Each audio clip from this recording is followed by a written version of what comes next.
Halo, Assalamualaikum warahmatullahi wabarakatuh. Balik lagi ke channel Zen Permana. Kita bacain lagi DM yang udah masuk, yang curhat tentang suatu hal ya. Seperti yang udah teman-teman baca di judul, kali ini kita bahas sesuatu yang buat saya menarik ya, karena saya pun nggak begitu ngerti soal apa yang mau dicurhatkan ini ya. Jadi begini ceritanya ya. Assalamualaikum Kang Zen, katanya. Kang Zen, mohon maaf nih. Saya sering nonton video Kang Zen, kontennya menambah informasi. Yes, saya jadi tertarik dengan bidang psikologi. Terima kasih. Alhamdulillah, terima kasih hatur nuhun.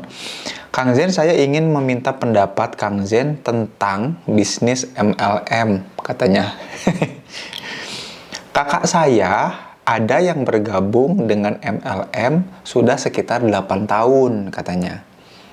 Dan sering mengajak saya untuk bergabung. Saya sempat menolak 2 kali, Kang. Tapi hingga saat ini kakak saya masih ngajak saya untuk bergabung. Pada awalnya saya menolak karena ragu dengan sistemnya. Namun waktu itu sempat ada seminar yang diadakan oleh perusahaan MLM mengenai perusahaan MLM tersebut ya yang ditawarkan tadi, mengenai bagaimana MLM dalam Islam katanya gitu. Dan pada intinya menyampaikan bahwa MLM yang dijalankan perusahaan itu tidak menyalahi aturan dalam Islam, begitu katanya.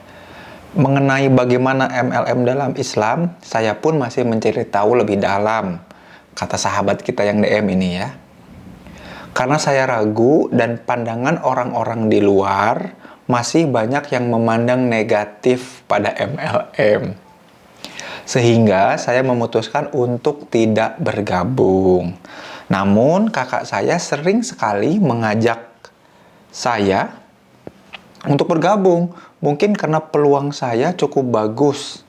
Karena saya di bidang kesehatan dan produk MLM yang ditawarkan pun produk kesehatan. Oh, karena merasa si sahabat kita yang DM ini bergelut di bidang kesehatan dan produk MLM-nya kesehatan, ngerasa cocok nih, gitu ya. Maka ditawarin terus. Saya belum tertarik bergabung dan malah hubungan saya dengan kakak jadi agak renggang. Insya Allah. Karena saya cenderung menghindar. Oh, renggangnya itu karena si sahabat kita yang DM ini mungkin mulai GR kali ya. Tiap kali kakaknya ngedekatin, ngajak ngobrol personal tuh. Ngajak memang. Ya nanti saya ceritain ya, saya bahas ya. Menurut Kang Zen, saya harus bagaimana ya Kang? Ketika di awal, saya pernah menolak dan jawaban dari kakak saya tidak enak Kang.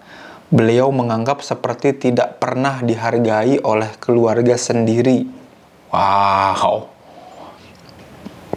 Memang niat beliau baik, ingin membantu perekonomian kami.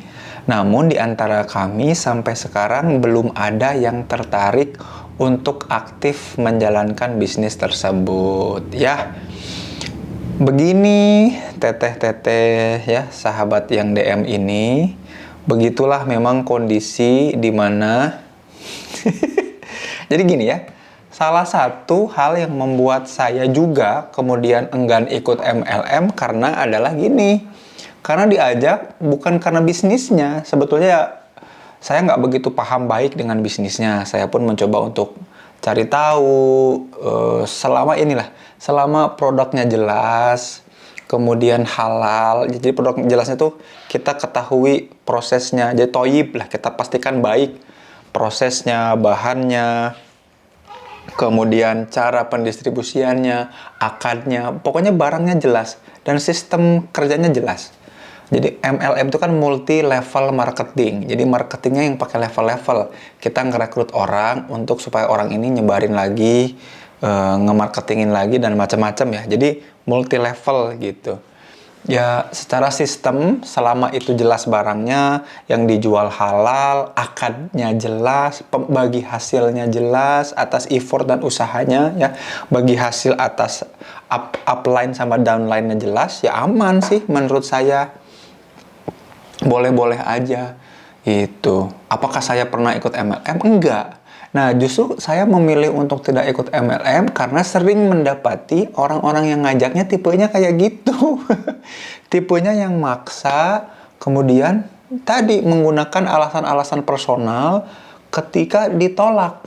Jadi kan hak orang ya boleh untuk nolak. Jadi gini, ada tawaran bisnis. Saya diminta untuk jadi downlinernya seseorang karena dianggap saya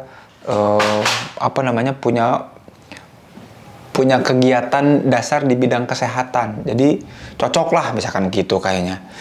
Tapi kan saya boleh ya untuk menolak dan tidak mau gitu. Nah, kadang memang orang yang membuat orang tidak simpati untuk ikut MLM tuh ya cara mendekatinya, cara pendekatannya gitu. Jadi menurut saya sih ya buat sahabat kita yang DM ini nggak apa-apa kok, boleh banget untuk nolak, nggak apa-apa. Kalau memang kita nggak tertarik, kita nggak suka, kan suka-suka kita, bebas ya. Cuman memang yang perlu diperhatikan jangan sampai renggang itu ya, jangan sampai kita menghindar dan macam-macam. Walaupun memang saya ngerasain betul ya, saya pun juga pasti akan menghindar dan curiga ya sama orang-orang yang kemudian kok tiba-tiba ngedeketin terus nawarin MLM. Tiba-tiba ngedeketin, nawarin MLM, terus aja nawarin ya. Bukan nawarin juga, bukan cuma nawarin bener-bener ngasih solusi ke kita, tapi memang maksa gitu. Karena mungkin mereka dikejar target, pengen dapat reward ya. Atau ya itu, ya lagi desperate, butuh downliner gitu ya, butuh orang-orang yang direkrut gitu. Nah, kalau saya sih nggak mengikuti nafsu mereka dan jangan mengikuti nafsu diri juga ya. Berada di tengah-tengah, fokus memperlakukan orang dengan baik, mengkomunikasikan dengan baik, dan ingat betul, masih ada dalam hak kita untuk menolak ya. Jadi boleh, nggak apa-apa untuk nolak, tapi kayaknya ini tantangan buat kita untuk menolak dengan halus ya, dengan baik ya gitu. Ya gitu ya, yang memang suka bikin risih itu kalau menurut saya ini pengalaman saya, karena kebetulan mungkin ketemu orang-orang yang bukan oknum lah ya, orang-orang yang kurang pas lah ketika menawarkan ya. Padahal MLM ya mungkin baik-baik aja, nggak masalah, tapi jadinya kan saya antipati dan nggak tertarik karena kebetulan pertama kenal dan ketemunya sama orang-orang yang maksa, yang lagi desperate gitu ya. Ya sebetulnya nggak masalah MLM-nya, ada perusahaan-perusahaan MLM yang tinggal dicek aja syarat-syaratnya, akadnya, barangnya, prosesnya, sistemnya, itu masih baik-baik aja. Tapi bukan mau ngomongin MLM-nya nih, mau ngomongin kitanya. Kalau ternyata kita nggak mau, ya boleh, jangan dipaksa gitu. Dan kalau orang lain nggak mau juga, ya juga jangan dipaksa. Bisnis itu ngasih aktivitas, meyakinkan orang, yang bikin orang tuh yakin bahwa aktivitas ini tuh ngasih solusi buat kehidupannya dia. Itu bisnis ya. Jadi gini, aku mau nawarin nih program konseling ke perusahaan Bapak dan Ibu sekalian. Kalau ternyata Bapak Ibu ngerasa program saya, konseling saya ini jadi solusi buat masalah perusahaan Bapak, ya beli. Kalau nggak usah juga, nggak apa-apa. Jangan maksa gitu, apalagi pakai alasan keluarga lah, ngerasa nggak dihargai. Jadi bawa aspek-aspek personal kan jadi nggak lucu ya. Nah itulah yang bikin banyak orang antipati ya, karena dipaksa, masuk ke personal lah dan lain-lain ya. Mudah-mudahan sahabat kita disabarkan, ditabahkan ya. Ya kasih alasan penjelasan aja, kenapa mau atau kenapa nggak maunya gitu ya. Dan mudah-mudahan ya sukses juga nih bisnis kakaknya, sukses menjadi orang-orang yang bisa ngasih solusi ke banyak orang lewat produknya. Begitu kira-kira ya. Terima kasih udah nyimak, atau teman-teman punya cerita atau kisah tentang MLM. Saya sering banget loh, bukan banget, sering banget, tapi beberapa kali diundang berbicara di perusahaan-perusahaan yang MLM, nggak masalah, fine-fine aja. Tapi untuk ikutan ya saya enggak ya, memang saya juga nggak ahli dalam berjualan dan berat kayaknya kalau ikutan MLM-nya. Jadi masing-masing punya jalan rezekinya sendiri gitu ya. Boleh kok untuk nolak, untuk ikut juga boleh, asal pastikan lagi prosesnya, sistemnya, produknya, akadnya semuanya jelas dan insya Allah halal ya. Thank you, sampai jumpa di video selanjutnya. Izin pamit. Assalamualaikum warahmatullahi wabarakatuh.